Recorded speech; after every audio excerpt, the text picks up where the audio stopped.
Good afternoon, everyone. Thank you for coming to today's Webinar Wednesday. I'm your host, Don Baldwin, Head of Marketing at eTrain. And today we do have an awesome presentation on eMentor1, eTrainETC's cutting edge AI powered tool that creates impactful microsims. If you have any questions, I do encourage participation via the Q&A box below. We have about 15 minutes of your time here today, so we promise to finish up on time. But if we do run a little bit over, we will make sure to get those answers to your questions. We do have a group of panelists from eTrain here today, and I would like to introduce Ben Barnard, Director of Artwork. He'll be presenting for us today. All right, thanks, Don. So what I'm going to be doing is showing you how to use eMentor1 to sort of jumpstart your sim creation process. So a lot of times when we start making sims, sometimes we have the documentation we need to start a sim. Other times we just have the loose idea of a sim that we want to make. And what we tell people is, write down the steps, write down the basic steps. And what I'm going to do is I'm going to use that sort of process to start a sim.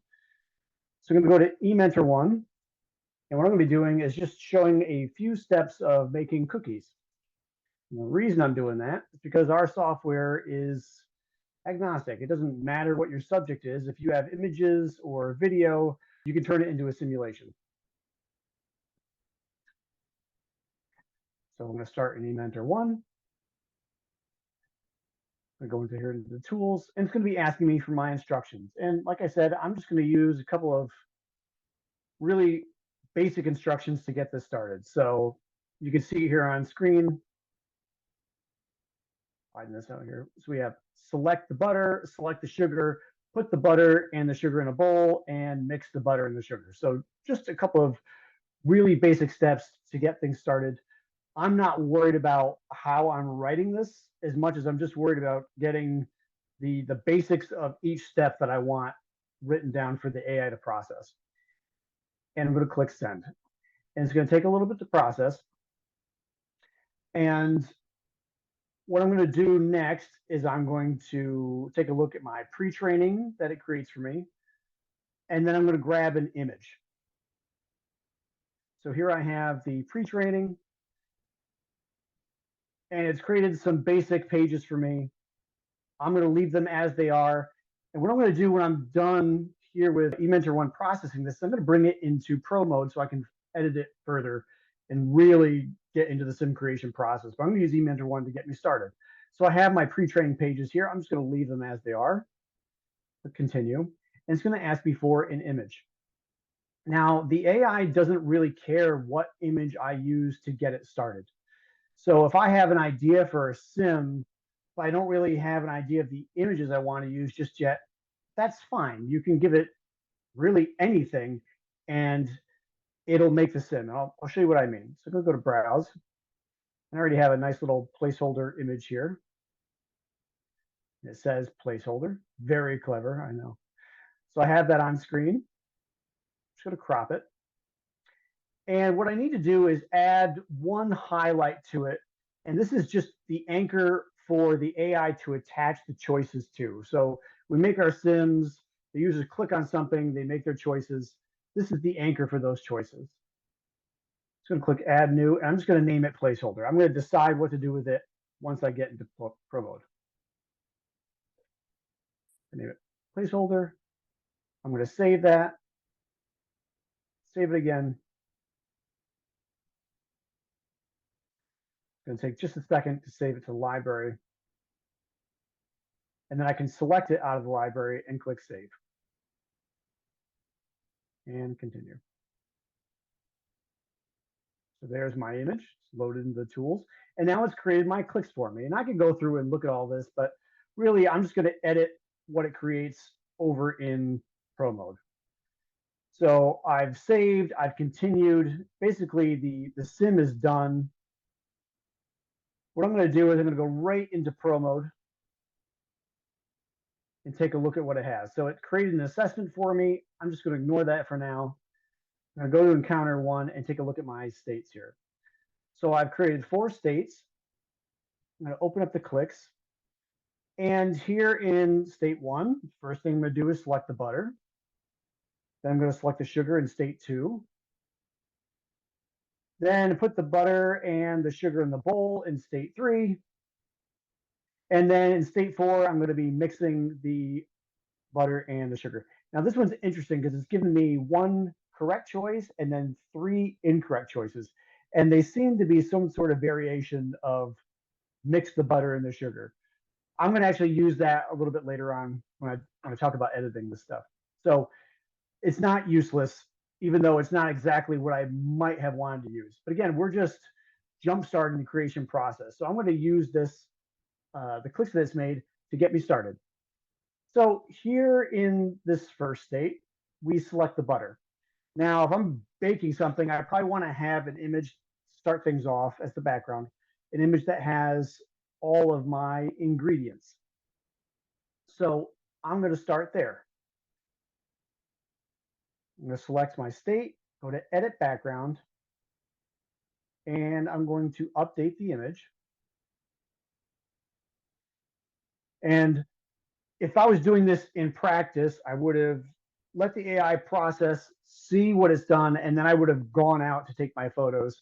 I took those before this demo, so they're here, but just so you understand the process. So we have the images here. I'm going to select it. And I have my ingredients here, the butter, the sugar, and my bowl. And click save. And this highlight isn't quite in the right place, but that's okay for now. I'm going to continue on and just update the images for the rest of my states. So edit background. And in this one here, let's just take a look at that real quick. We're selecting the sugar. So in the previous one, I selected the butter. So in the next one, I probably want the butter to be gone. So I would go out, I'd take a photo, and the butter would be gone from this one. And I'm just going to continue this process. So in the next step, I'm going to put the butter and the sugar into the bowl. So in this one, that's what I'm going to have. I'm going to have an empty bowl in this particular case because I collected the butter and the sugar in the previous one. So this one, the sugar will be missing. It's just my bowl.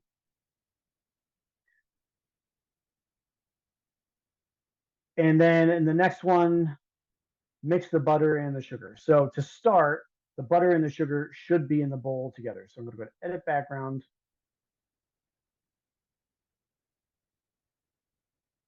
Update my photos. And there are my ingredients in there. And then, when I click on this to mix them, probably going to have one more state here where they're actually mixed. So I'm going to duplicate this last state and just edit my image so I can see that they're mixed.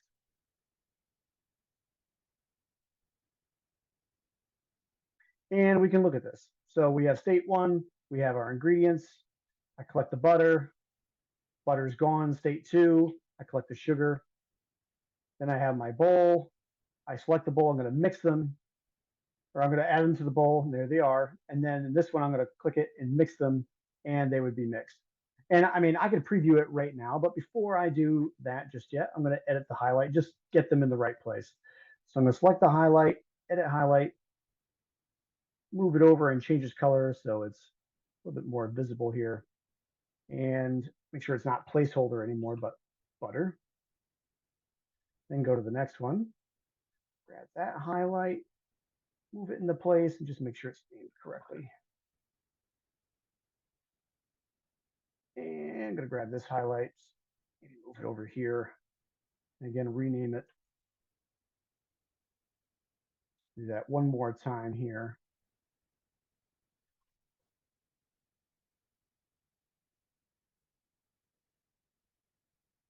So I have my objects. Like I said before, I liked some of the clicks here.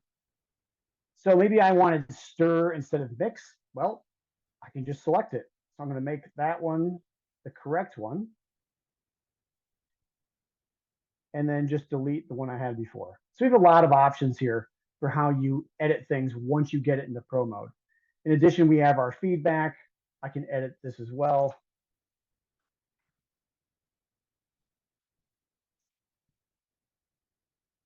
and I can move my text boxes out of the way. Lots of ways that I could continue to edit this. I'm going to preview it right from the beginning. So we have the pre-training. We have the intro video for any new users. And then we have our first state. So select the butter. That's correct. Select the sugar. That's correct. Put the sugar and the butter in the bowl. And then mix them. Stir. Did I say stir? Is that the one I picked? Yeah, there you go. And that's the end of the sim. And then because eMentor1 created this, and I got to clear out that last state there to get rid of the placeholder image, but we also have our assessment that it created for me that I could continue it to edit as well. And I think that's time. So open up to questions. Thank you very much, Ben. Mm-hmm. So I have compiled a list of questions, and Natalie will be answering those questions for us here today. First question is, what assets can you use to build a sim? Thanks, Don. That's a great question. And Ben, thanks for a wonderful demo. I'm now craving chocolate chip cookies. The assets that you can use are anything from video to photograph, custom artwork that's built, and they can also be used in combination.